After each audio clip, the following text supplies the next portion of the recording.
You may have heard the terms before: Tier 1 operator, Tier 2 operator, etc. Where do these terms come from and what do they mean? In my research, it seems that these terms may have at one point been an official designation for special operations units in the United States military, but now it seems to be more of a colloquial use. I've seen three separate justifications for the special operations tier list. One is that specific units were ranked based upon who got more funds. Another said that the ranking is based on eliteness, i.e. the specialization of training of each unit, and another said that the tier list determines who does more clandestine missions.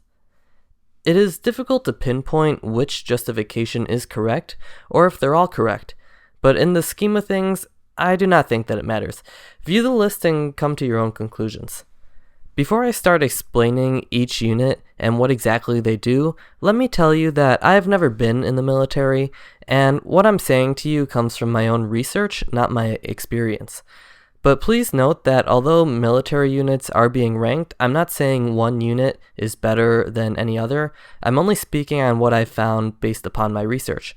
Finally, regardless of tier, every military member on this tier list, and in general, deserves respect and appreciation, despite anyone's own political belief. That being said, let's begin with Tier 3. So for Tier 3, I found a few articles mentioning Tier 3 units, and it seems to me that a Tier 3 unit is a non-special operations unit, but rather a larger conventional force that acts in conjunction with other special operations units. Think, for example, how the 10th Mountain Division fought in Somalia during Black Hawk Down and assisted in the rescue of the Army Rangers and Delta Force operators who were stuck in the city of Mogadishu. So let's just get into it. There is the 82nd Airborne, which is a large Army division. They specialize in jumping out of the sky with parachutes. To join the 82nd Airborne, you have to complete 3 years of parachute training. For the 101st Airborne Division, they used to operate very similarly to the 82nd Airborne.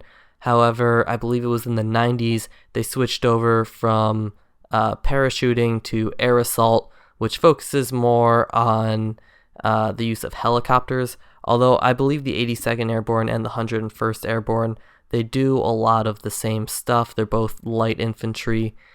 Their main difference basically is just their qualifications for joining. Next is the 10th Mountain.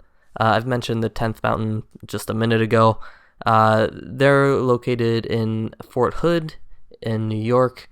The idea about the 10th Mountain when it was originally created was that they were supposed to be a unit that specialized in mountain warfare. Now they're more just like a light infantry unit like the 82nd and the 101st. All three of these units, basically their goal is, like I said before, as a Tier 3 unit, is to be part of a larger force that acts in conjunction with the smaller Tier 2 and Tier 1 units. Tier 2 units are made up of the Special Operations Forces. These are typically roles that are highly competitive and demanding to get into. For instance, attrition rates can be as high as 90%, and training can last as long as 3 years to develop the skills necessary to be a member of a Special Operations unit. First, we'll begin with the Army. So the Army has the 75th Ranger Regiment, which is different from a lot of other special operations forces in that they are a larger size, that being a regiment. Their main mission is direct action, and it's been speculated that the Army Rangers should actually be a Tier 1 unit because of the sheer amount of use in direct action missions that they get from the Joint Special Operations Command. But just from all of my research, it seems that they are considered Tier 2. Next is the U.S. Army Special Forces, aka the Green Berets. Their missions also include direct action, much like the 75th Army Rangers. However, their goal is more focused on infiltrating infiltrating a country, teaming up with the locals who work there, training them to fight, and then using that to the benefit of the United States government. So that's basically what the Special Forces does. Next is the 160th Night Stalker Special Operation Aviation Regiment. These guys are the people who are flying helicopters for special operations missions. What makes them different is that they are trained to a much higher standard, more training in the air, and they are given more dangerous missions, and I guess are given different helicopters to fly. And finally, in the Army Tier 2 list is the Army Psychological Operations Unit. These are the PSYOPs people. Their main objective, as you can imagine, is to go in and negotiate with people, go in and spread the message that the enemy shouldn't be fighting or don't join the enemy, that type of thing. They'll typically deploy with a group of U.S. Army Special Forces or be with another special operations group. Next we have Marine. So the Marine, there's really two different classifications. There's MARSOC, aka Critical Skills Operators, aka the Marine Raiders. So they're basically the Marine Corps' version of the Navy SEALs and the Green Berets. They do a lot of that same type of mission.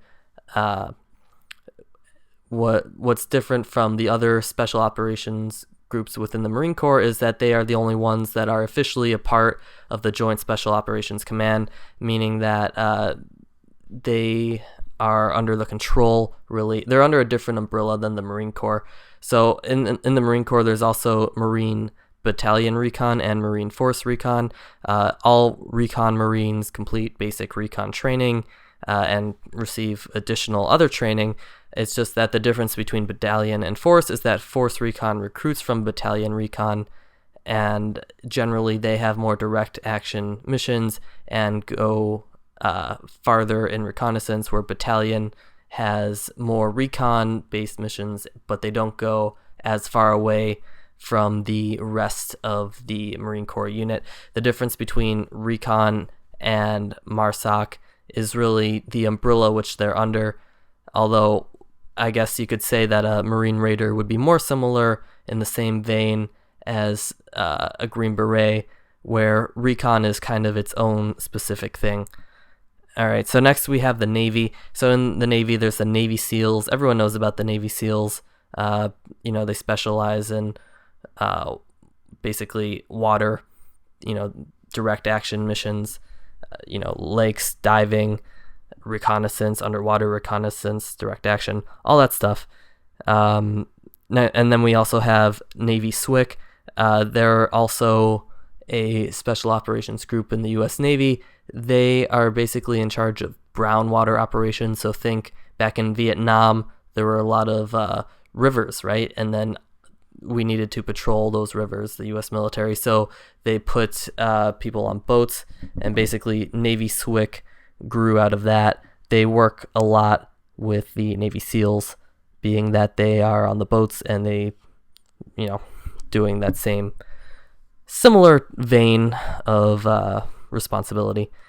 Next is Navy Sark. So a Sark is basically a medic who embeds with the Marine Recon units. So they go through corpsman training, which is pretty difficult and advanced already, where you're trained as a combat medic in the Navy, who is supposed to work in theory with the Marines or work with other Navy units. But Sarks, on the other hand, go through even more training so as they can work on par with other recon elements. And then finally in the Navy, we have Navy EOD. So every branch of the U.S. military has EOD, which is Explosive Ordnance Explosive Ordnance Disposal. That's pretty bad. Anyway, I'm not going to cut this. I'm going to keep rolling. Navy is Explosive Ordnance Disposal. And what makes them a special operation is that they undergo more training so that they can embed with other units like the SEALs, for instance. That way they receive training such as jumping out of planes and whatnot, in addition to all the explosive ordnance disposal training. EOD alone has a very high amount of washouts just because it's so technical and then Navy EOD would, in theory, have even more because they have the same training as the other branches, except they also have special operations training as well. Next, we'll move on to Tier 2 Air Force. So what's interesting about Tier 2 Air Force is I'm going to list the jobs, but just note that for later, a lot of these people can be embedded into Tier 1 through the, the 24th Special Tactics Squadron. So the three are Combat Controller, Special Reconnaissance, and Pararescuemen. So Combat Controllers, their main focus is to embed with other U.S. Special Operations Forces and basically be the communications person, calling in air support, medevac, controlling all the radio, helping planes land, doing Pathfinder operations. That's typically their main role, but they are trained to a high standard in order to work with various members of other, such as the Navy SEALs, such as the Green Berets, etc. Special Reconnaissance is a very new special operations unit. I believe that they replaced or are just renamed from the Special Operations Weatherman position, where it's basically they would infiltrate in a small team, do reconnaissance, and they would gather information on the weather in certain areas so that they could plan better for, flying aircraft through that area and whatever else would go into that. Again, I'm not in the military, so that's just a bit of what I would guess they would do, combined with some of my research on what they do.